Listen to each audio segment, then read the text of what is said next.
welcome. In today's video, I'm gonna shoot another video for my life purpose series.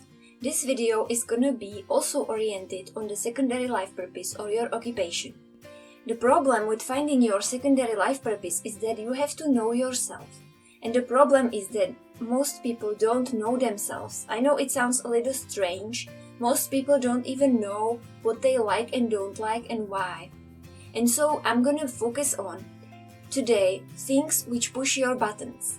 It's no shame that you don't know what you should do with your life, but you have to admit that you don't know and that for now, it's your mission to find it. It's your mission to keep finding it until you do, even if it lasts you several years, because this is something that is worth it. And it's not like you're gonna be in the dark for years. You're gonna gradually feel better and better, and you're gonna gradually feel like you are being more and more fulfilled because you will be better understanding what is going on with you. That's the topic of this video. Find the things which push your buttons, which means positively and negatively. Basically means things that stimulate you, things which are important to you, either in a positive way but also in a negative way. If you hate something, if you dislike something, if you dislike somebody, if you dislike some behavior, if you dislike something about your job, whatever that is, this is all important because it shows you something about yourself. The trick though with this is that many people would think that, oh, I already know what pushes my buttons, I feel great when I look great, for example. Many girls might tell me this thing. I feel amazing when I'm just look in the mirror and I'm just really lean and I'm tan. I don't really think, not even at the moment when this girl is looking at her in the mirror, that she's happy. She's just stressed because she was already thinking about how am I gonna keep this. It's the same for anybody. If you derive your happiness from things which are not really bringing you any, it's gonna be really difficult for you to find your life purpose or anything like that because you are faking yourself and kidding yourself. Really look into it. Find what really makes you happy. Are you truly happy when you're admiring your reflection in a mirror? Are you truly feeling happy when other people give you likes?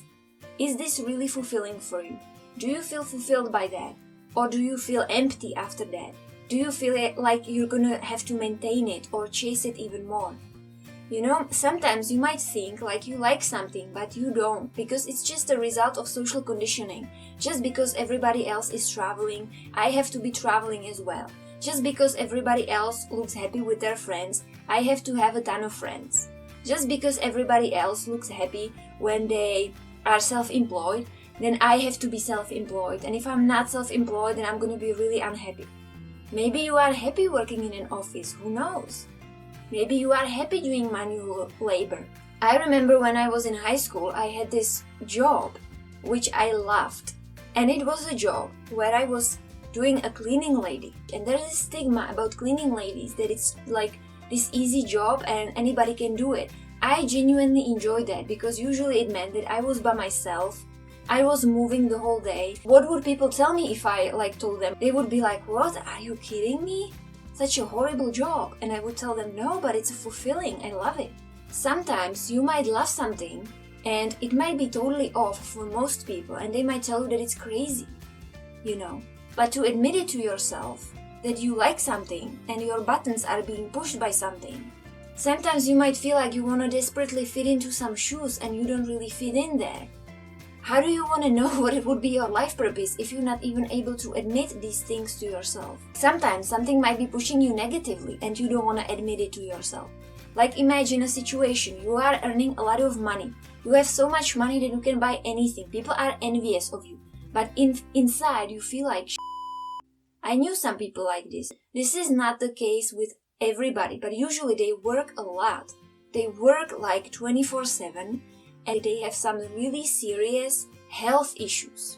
But you can look at that and you can see that they probably got it from being totally overworked and overstressed. And everybody is admiring them and wanting to be like them. And I can look at that and I will think for myself, well, what's the cost for your happiness or your happiness? So be really honest with yourself and don't create some list like, money make me happy. Get deeper than that. Is it really money which makes you happy? What is it about money which make you really happy? And so the thing is, One thing is what pushes your buttons. You have to be honest about it. This is more difficult than you probably think. And don't go for the traditional conventional responses. Really look for what pushes your buttons. Not everybody else's buttons. Not what you should look like to society. Positively and negatively. And one thing is what pushes your buttons. And the second thing is really, what does it mean? What is behind that? Why does it push your buttons? These should be two major things which you should really think for yourself. You should also look for intensity.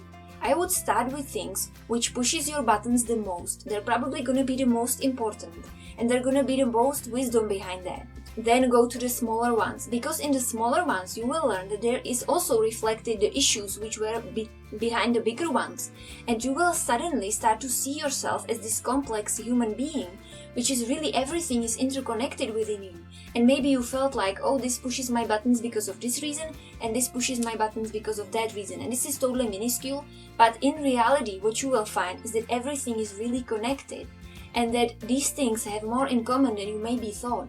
And like this, you will get onto this path of self-discovery. If you ever wanna discover your secondary life purpose, you're gonna have to do some work. I don't know you, I can only give you tools.